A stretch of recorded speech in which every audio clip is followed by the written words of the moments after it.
Salut les Sloubidou, je suis pas tout seul, je suis avec Jean Scul. Ah.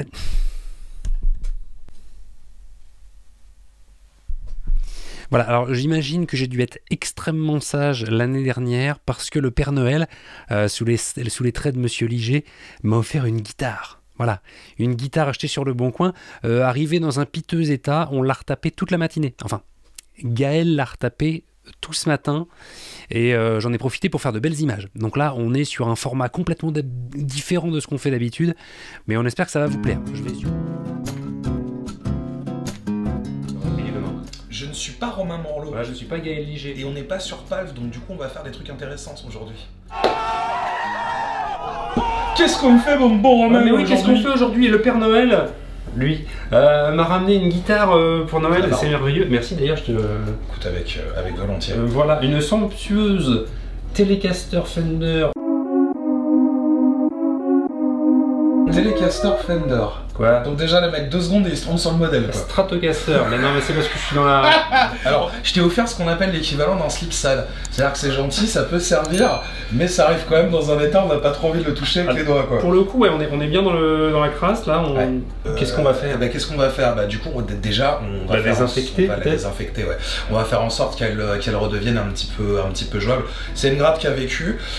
Donc il s'agit d'une Fender Stratocaster mexicaine qui date malgré tout de 2002. 2002. Elle a 20 ans.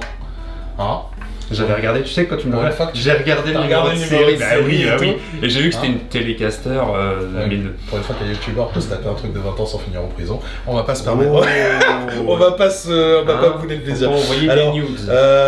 Non, ne faites pas ça. Fred dans un état quand même assez lamentable. Allez, je vais faire les plombs dégueulasses. Moi. Donc voilà, on va faire les plans dégueulasses. Et là, il s'agit juste pardon, d'une remise en état d'un petit truc. On va voir quelques trucs histoire de la rendre jouable, de la rendre un peu plus basse. Alors, coup de propre et voire même un petit peu plus réglage. On va checker un petit peu. On va changer 2-3 trucs parce que moi, il y a des trucs qui m'énervent dessus déjà. Et puis voilà. Et puis bah, je te propose que c'est parti. À l'attaque.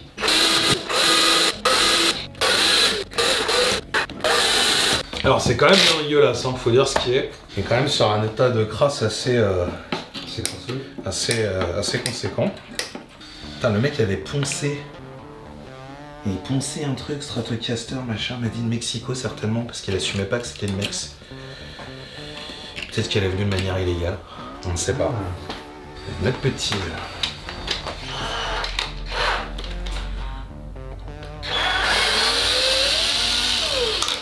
Première surprise, regarde, le vibrato avait été calé.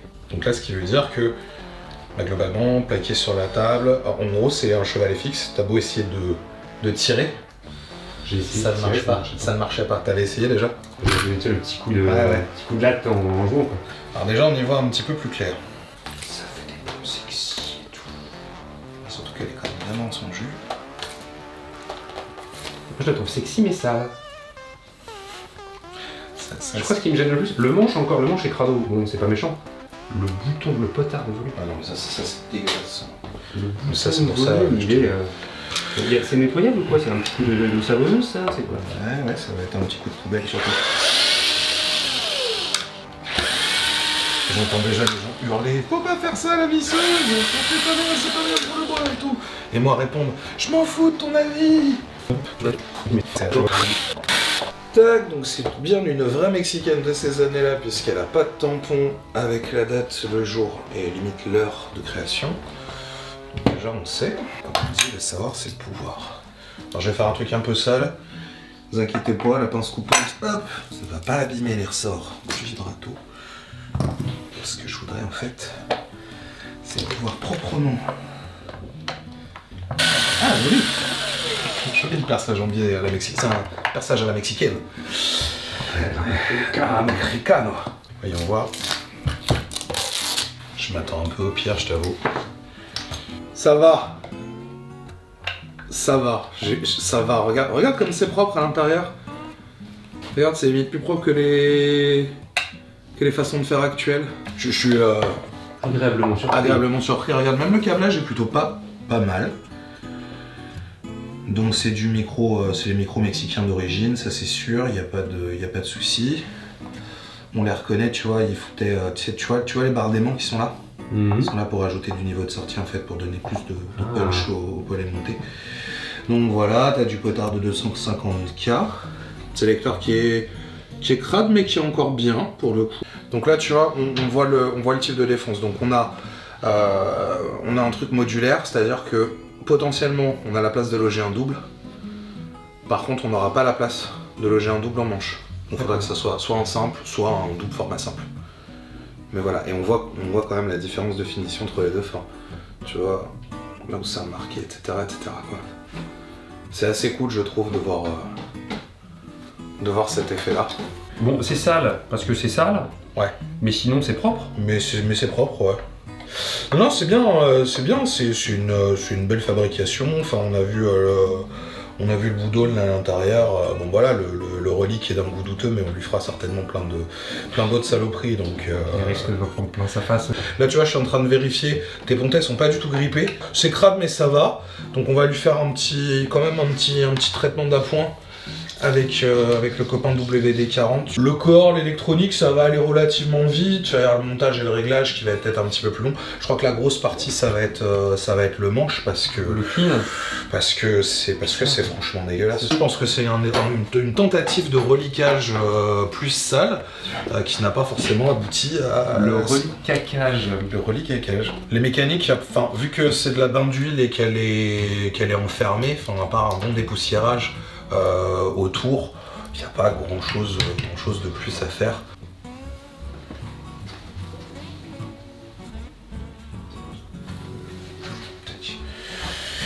Donc, vernis érable mat. On va y aller avec du Harmonix. On va laisser ramollir un petit peu.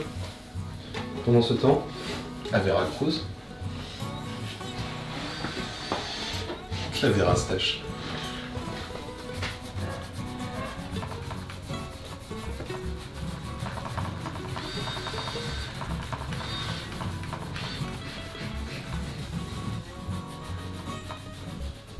Ah, il avait gratté le vernis. Il a quand même enlevé une bonne partie du vernis, je veux dire. Et c'est dommage parce qu'on voit au bout où il est pas allé. Ouais, ça fait une jolie couleur et tout. C'est vraiment cet endroit-là que c'est horrible. Ouais. Et je sais pas pourquoi cette case-là. Cette case-là, il n'y a pas eu droit. Donc c'était quelqu'un qui ne jouait pas sur la 11e case. Le frettage est bon, hein. Le frettage est bon, il accroche pas la main. Alors en vrai, avant de te la filer, j'avais évidemment contrôlé la planimétrie, parce que l'idée c'était pas que tu aies une strat qui soit injouable. Donc la planimétrie est bonne. Bonne dessus, elle a des frettes qui sont un peu usées évidemment parce qu'elle a été jouée, mais elle a quelques marques très légères quoi. Ça a déjà bien meilleure mine que ce que ça a pu être à un moment. Bon, ça va continuer à se reliquer naturellement parce que j'espère que tu vas la jouer beaucoup et tout, mais c'est pas le plus heureux, mais c'est déjà moins moche, on va dire. Là, en fait, le relique, il fait pas naturel. Pourquoi? Parce qu'il fait des gros spots, en fait. Il y a des grosses taches dessus. En général, un manche érable qui se relique, il va se reliquer, il va faire un petit ovale comme ça, un autre. En fait, la corde, enfin, en gros, t'as la corde, et puis c'est la marque des doigts, en fait. C'est ce qui vient user la touche, etc. Alors là, je vais te faire un truc. Enfin, je vais faire un truc sur ta guitare. C'est vraiment ces cadeaux copains, c'est un truc que moi j'aime beaucoup et je sais que toi aussi. Voilà, je vais délimiter mon truc d'ici à de là. Globalement, vu l'état dans lequel elle est, vu la quantité de vernis qui reste et le côté ultra patiné brillant qu'il a pris, on va le gratter un petit peu plus fort et surtout on va le gratter par étapes. Donc là en fait, tu vois le truc blanc qui s'en va, c'est le vernis. C'est la couche supérieure du vernis. Là on pourrait avoir l'impression, oh là là, putain ça va fort et tout, tu y vas vite, machin. Il y a une épaisseur de vernis pour atteindre le bois, qui est quand même assez vénère. C'est surtout dans le dos du manche, là où tu vas mettre ton pouce, parce que toi je sais que tu joues un peu façon le blues. Tu vois comment ça change? Ça me permet de voir à la lumière. J'en ai encore un. Où il en reste, où ça là, va. exactement. Là. En fait, c'est pour le finish. Ça me permet de nettoyer aussi mes cochonneries, pas laisser de vernis que t'en aies pas sur les mains, quoi. Donc, tu vois, je vais traiter ça.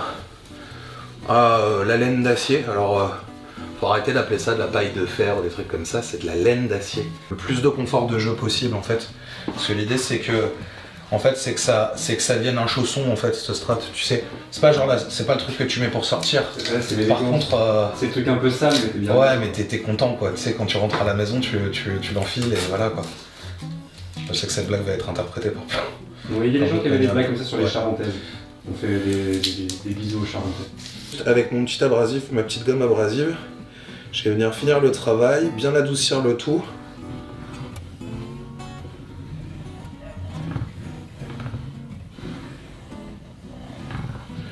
Et vraiment ici, parce que là tu auras le pouce au-dessus. Je vais venir passer un premier petit coup sur les frettes. Et on va voir déjà la différence. Alors là, je me suis pas embêté à masquer la touche. Ce que logiquement j'aurais fait avant de bosser sur les frettages sur n'importe quel autre type de guitare. Parce que là, bon, la touche, on va dire, j'ai envie de te dire que foutu pour foutu.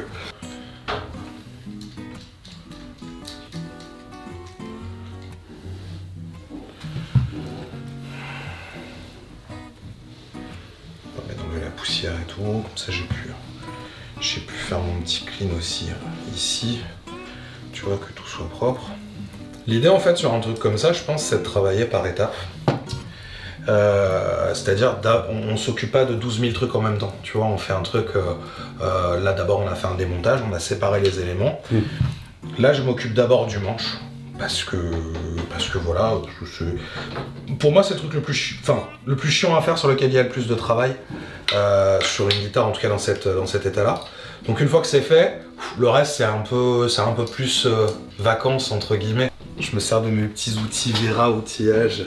Ils ont eu la gentillesse de m'envoyer leur kit de maintenance guitare que j'utilise maintenant depuis plus d'un an.